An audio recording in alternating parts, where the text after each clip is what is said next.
Welcome to the BVTV network, coming from the UK studios of BizVision. I'm your host, Malcolm Gallagher. Now, for a production of a book like this one to come to market, there's a huge supporting cast involved. And I believe, quite sensibly, the author has to learn to take a step back here and put himself or herself in the hands of the experienced. Now, make no mistake, even in this internet world, books are valued. I should know, as around the world, I've interviewed over 200 authors in the past year, including Dr. Bob Nelson, who sold 5 million business books. Now, as a proud ambassador of the Cones books, these are the Cones books, I thought I'd follow through on the process with their publisher. So from Fisher King Publishing, just 90 minutes down the road from here in Thirst, North Yorkshire, let's meet their managing director, Rick Armstrong. Hello, Rick. Hello, Malcolm. Good morning and good to be with you. Yeah, well, it's lovely to talk to you because normally I've got jet lag from Zooming all around the world, but just 90 minutes away, 70 miles down in Thirst, that's pretty good. I could almost open the window and shout at you, couldn't I? 90 minutes away means we're probably both getting the same cloudy skies right at this moment in time. Yeah, so you're not looking at somebody on a beach on a tropical island on the other side of the world or somebody in Australia. We're on the same bit of Earth. Yeah. No. I tell you, once this set's taken down, the sunshine is shining in Northumberland. Now, viewers and listeners, I'll be talking to Rick in 3 parts. I want to first ask him to dispel the myth that physical books are dying and that those web-based ebooks, such as on Kindle, are winning through. In the second part, I want to ask him what attracted him to take on the Cones books as a client. And in part 3, I want to ask him about the production flow through posing as a mythical author with a mythical project. But first, Rick, tell us, who is Fisher King Publishing and what do you do and how do you help authors? Thank you very much, Malcolm. The Fisher King Publishing came out of another company, which was called Barter Books, which I started in the Middle East when I lived over there 20 years ago. 20 years ago, I left the Middle East, but 25 years ago plus, we started the company, and it started by accident. I was working in advertising in the Middle East. The sponsor for the company came into my office one day, picked up something we were working on for British Airways, held it by the corner, as a brochure, held it by the corner. And he was a lovely man called Hisham Assaid. And he said, "You do books, you help my aunt." And I went, "No, we're an advertising agency. We don't do books." He said, "You help her." And of course, I couldn't refuse. And she was a fabulous woman. I fell in love with her. She was 84 years old. She was dying of cancer. She was Persian. She was in exile in Dubai. She had a powerful, powerful story to tell. And I just thought, I know nothing about publishing. I'll have a go and see what we can do. And my idea then was to simply go out to the world and see if we could get a publisher. And I was so appalled by what happened over the next 6 months from the publishing industry. As I said, she was dying, so I wanted her to hold a book, that we ended up doing a deal with somebody else and they got the book into her hand. And that was me done and dusted with publishing. But we're going to talk about children's stories. And the second thing that happened was that a couple of women in Dubai, a couple of British women over there who were volunteering to help a charity called the Asif School for the Handicapped. Asif means by the sea. They came into my office and said, "Would you help us with a prospectus for the school?" And I thought, well, we're a fairly large global advertising agency. They're a tiny charity. But out of respect, I will go and see them. The kids in that place just melted your heart. The work that the volunteers were doing, all of that stuff. And what we ended up doing was not only the prospectus, but we did one book that we used the funds for. We got people to sponsor it. And that was called Ali Akbar, the Taxi Driver. Now, you held up the Cones book a few seconds ago, and it's the same format. I've got copies of it here somewhere. And that was nearly 30 years ago when we did that. And I blagged everybody I could find to put money towards it in order to get the money into that school. And then from there, we created Barter Books, which eventually became Fisher King Publishing. Brilliant story. Brilliant. Yeah. Rick, time for your part 1. I know what I'm about to say is not true because of the hundreds of authors I've interviewed around the world just in the past year, and then watched the following after the video is published. But I want to ask you, as a professional publisher, can you dispel the myth, if you can, that physical books are dying and that web-based books such as on Kindle are winning through? Yeah, absolutely. And it has become a myth, but it's become a myth from truth that was early on in the gestation period of specifically Kindle. And there are others. There are iBooks and Kobo Books and Google Books and all of those digital platforms are out there. But Kindle is the one that everyone, I think, is most familiar with. And when it first arrived, I think there was an excitement about being able to. It wasn't an excitement, I guess, over getting one book in a digital format. It was an excitement of being able to carry around 3,000 books in your little device. So particularly for those who are going on holiday, if you were sitting on a beach and somebody mentioned a book, you could download it straight away. And that, I think, is whether it's digital or whether it's print. For us, we have a phrase that says whether it's an ink dot on paper or it's a digital dot on screen, what we want to hear that people are reading. Now, in terms of the numbers, early on, there was a big uplift in digital sales. And I've got to say, a lot of people around the publishing industry, the big guys who have been in publishing for like the last 100 years, they all panicked. And they had no reason to do so, or most of them panicked. They thought they were going to get hit in terms of revenue.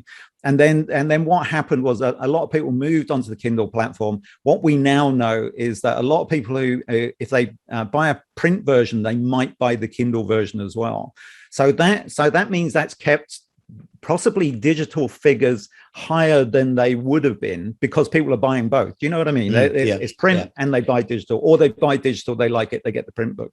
There's a couple of things that have happened. The numbers have gone from what was 80% Kindle to print. Just in it's probably the first 18 months it went to that kind of figure. That's gone right back now to it's less than 50% digital and it's over 50% in the print format. There's a whole bunch of reasons for that, which we could spend hours going into. But in simple terms, I guess there aren't many people you speak to, even if they've got a Kindle or they're using iBooks for any tablets that they're using. Most people will say, but I prefer a hard version. I prefer a paperback. I prefer we hear that a lot, and we hear it from young people as well as we do from people like myself who've been around since Jesus walked the earth. But one of the things also that has happened, and this is a little bit on the downside of the print world or the book world, is that young people's attention spans have got less and less and less. And there's some figures that came out recently that said most people under the age of 22 are not reading books. Most people under the age of 22 are not reading books because they're getting all of their media, if you will, within social media context. And of course, that also is dangerous because that means they're reading headlines. Look at photographs, read headlines. And we see with things like TikTok and Instagram, we see it's sound bites. People are interested in sound bites, move on. So they graze through stuff rather than pick up a book. And the most exciting thing for me is when some young person says, you know what, I don't read, but I picked up this book and it was amazing. And that, then they're into books, and it's and after that they build a voracious appetite for it. So that the myth is gone. It's not true. Print is here, and it's here to stay. Now, listen, I don't want you to think we're kinky up here in Northumberland, but I find physical books very sensual. I mean, you can actually fall in love with the book as well as the story, can't you? Yeah, absolutely. And it's why, if you think about it, there's nothing as bizarre, if you think about it, as people having a bookshelf, right? No. So in the image behind me, I've got a bookshelf. Behind the image behind me, I've got a bookshelf, right? It's full of books. Yeah. But most of my authors' books, obviously. But if I go into somebody's home and see a big rack of books, and I love it, by the way, I love seeing it. But then if you ask them, when was the last time you read one of those books that's on their shelf? Yeah. So for me, it's like, why do we do that? It's kind of bizarre. but we love something, we don't want to give it away, right? So we fall in love with the title of the book, the spine of the book, the book. We always fall in love with the 200 words that are on the outside back cover before we fall in love with the book, which is why as publishers, we put so much effort into those 200 words, because that's the 200 words that's going to follow the book around. But it's kind of bizarre that we still want to keep books. And I know a lot of people, when they get a brand new book, I think it goes back to childhood when we got that brand new rough book at school, and we didn't, you open the first page and it was pristine. And by the time you got to page 3 or 4, it was a mess because your pen leaked, or all that sort of stuff, and you couldn't wait for the next one. There's something magical for me about getting that book with an unbroken spine, and you're the first person to open it. I love that. I also love, at the other end, I'll just say this, I love going. I go into antique bookstores, and I'm always looking for books with notes in the margin that somebody scribbled something in. I'm not talking about their shopping list, but something's prompted a note from the book in the margin, and I buy those books. I love those. I think they're really special. I'm one of those people who don't mind a dog-eared page or somebody writing in a book. I don't mind that. What I do object to is somebody tearing out the last page. Well, I'll give a shout out to my friend that runs Barter Books in Alnwick in Northumberland, the second biggest bookshop in the UK there. And, you can spend hours just with having a coffee, going through all the books. And again, it's you just drift off, don't you, with a book? You can go into a complete different world, which is really good, because I never hear my wife shouting at me. Right. Now, Rick, before we continue to part 2, let me just remind viewers and listeners of your website URL, which is, and obviously viewers, you can see it on the screen behind me, but for listeners, let me read it out. All the W's, Fisher, Fisher,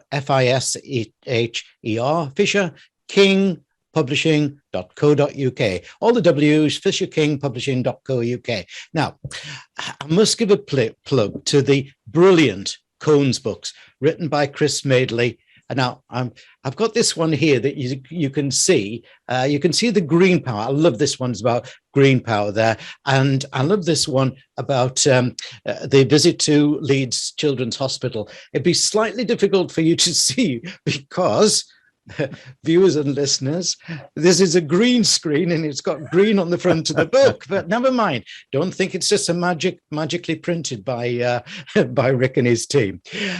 Rick, my grandchildren love these books. My 7-year-old was here the other night, staying with us, sitting up in bed with my wife, reading the book at night time, getting a bit stuck on some of the couple of the names, for example, Cone Stance or something like that, but getting the story, and that's really, really important, isn't it? Getting to the grassroots. Now, the books are so well designed and, of course, well written. There's great value, as I'm saying, in the message that they convey. But you're a seasoned professional, and I guess you don't just select an author just through emotion. What attracted you to take on the Cones books? After all, you already have a busy portfolio of other authors, don't you? We do, Malcolm. We've got hundreds of authors that we represent around the world, and we've got lots of children's authors that we represent in both written word and in the illustrated versions of written word. And we very rarely take on manuscripts that are sent to us. And when I say rare, I'll give you, put that in context. We get around 100, now it's around 120 to 140 manuscripts a month that are sent to us. We might choose one. So on an average year, we're looking at between 12 and 15 new authors that we take on. Then if you break that up into a genre, we're probably getting, on a regular basis, we get 20 to 30 approaches a month from people who've written children's books. Now, why do we turn most down? It's not because they're bad books. It's not because maybe they don't have an illustrator on board or they've tried to do it themselves. So there's a mixture of things, but it is so difficult to sell a book. It's when I talk to authors, I signed up a new author yesterday, and part of the conversation that we've had over the last few weeks is how difficult it is to break a market with just in the numbers. There's over 6 million new titles in English in the last 12 months. That's 120,000 new titles in English every Monday morning. And then we get questions by authors saying, will it be in Waterstones or other bookshops? And we go, well, they are being approached a lot. So let's keep our expectations low. Let's set our aspirations high. And then nobody's going to be disappointed. Let's see what we can do. This particular series of books, Keith Madeley, MBE, super chap. You know him well, Malcolm. Yeah. And you guys have become friends, I know. His wife, Chris Madeley, is the author of these books. Now, they've been through an experience previously with the first book, and it didn't work out. For whatever reason, it didn't work out. And he was at a dinner. He tells this story all the time. I tell this story all the time. He was at a charity dinner. He was sitting next to somebody who turned out to be a friend of mine, Lisa, and she said, he told her the story of that first book, and she said, I think you should speak to a friend of mine, Rick, and I think this might be something he would like. And so Keith called me up, and he introduced himself. I get lots of phone calls during the course of the day, and I said, okay, send it to me. Send me what you've got by email. I'll have a look at it. And I think it was just over a minute of me looking at what they'd done, and I went straight back and I said, I love it. I'm on board. Let's get together. And that was the first book. Now, why would I jump to that conclusion so quickly? Having sketched out the amount of authors we turned down, I did it so quickly because there was a few things that resonated me with the story. Well, first of all, they hadn't thought about linking it up to social values or corporate social responsibilities. It was known. And for me, there's an obvious tie-in right there. So we saw that, and the first book was, the cones coming to life, and there's a bit of a story about traffic, how you use traffic cones, and then for safety, and then there's some other characters that are involved in it. And I thought, you know what, there's some messaging here that we can get out to young people, and when I say young, I'm talking probably 2 to 3, it's 3 really, it's 3 years up to about 7, but we have got older children who won't admit to loving it, and we've got parents who are reading it to younger children. I know this, but within there we've woven moral and ethical principles. We've put in there devices of safety. We've put in there friendship, and how children should look after each other. Now the cones, if you think about it, they're everywhere. We're working with a merchandising company in the States at the moment. We're going through all the phases that you go through with talking about how to reach people. And of course, the big thing that they loved is that cones are everywhere. They're you can't go down the street these days. So and of course, in the main, it's like when Chris first started this, she had this. She was sitting in traffic. I think you know the story. She was sitting in traffic. On the motorway, like we all do, fuming because we're caught in, huge traffic, because there's there's a contraflow going on somewhere. What do we see in a contraflow? Hundreds, if not tens of thousands of cones, and we're swearing in our head if I see another traffic cone. And of course, she did the other thing, and she thought, do you know what? I wonder if there's a story there. And she started to imagine the story in her head, and it came to life. And we're now on book 18. We've got languages across the piece. That book that you held up second, the one about Leeds Children's Hospital, that's been endorsed by Buckingham Palace. It's a fantastic story. You've read it. It puts children into a safer place if they're going into a hospital, because it's about that journey. It's scary, isn't it? It's scary for us all to go into hospital. But when you're what I describe with my grandchildren as small, noisy luggage going into a hospital, there's fear there. And if they're going in for any procedure, then there's fear there. And that book kind of gives a little snapshot of, don't be fearful. It's a safe place. Go, you'll be okay. Yeah. And I love that across the piece with all of the books. Yeah. Excellent, Rick. Rick, part 3. And I want to revert back to my opening piece when I said there was a big supporting cast behind each book production. I'd like you to take us through an understanding of that process, a workflow sort of. Let's say I authored a book on how to be a perfect podcast guest on video or audio. We'll keep it relevant to what we're doing here. What would be the process from, say, my submission through to getting the book in physically in my hands? And do you help then that author promote the book? Yeah, from start to finish, cradle to grave with the books, we call it. So when we get approached, we're sent a manuscript usually, or somebody calls us, or they contact us and says, "I've written a book. Can you help me?" So we always start with, "Have you got the manuscript?" If somebody says, "I haven't got a manuscript, I've just got an idea," No, we can't.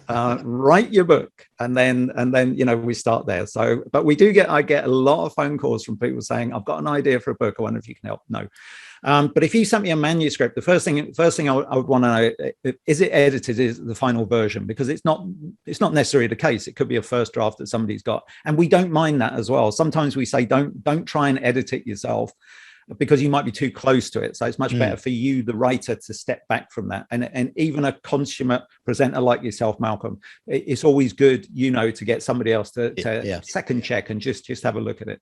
So let's say we get to the point where we've agreed to go forward together. If it was an illustrated book as well, so let's throw that in the mix, because there's other people that get involved, like the Cones books. Then we'd sit down together, you and me, probably on Zoom. We're that close, we could get together for a cup of coffee.